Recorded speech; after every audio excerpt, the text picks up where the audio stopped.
Look how much bigger this one is. It's basically the same size as our KitchenAid, except it's like 1.5 inches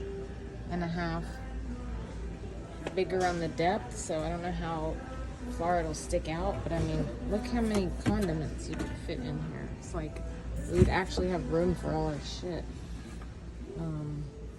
But if it's gonna stick out too much, then I guess it won't work.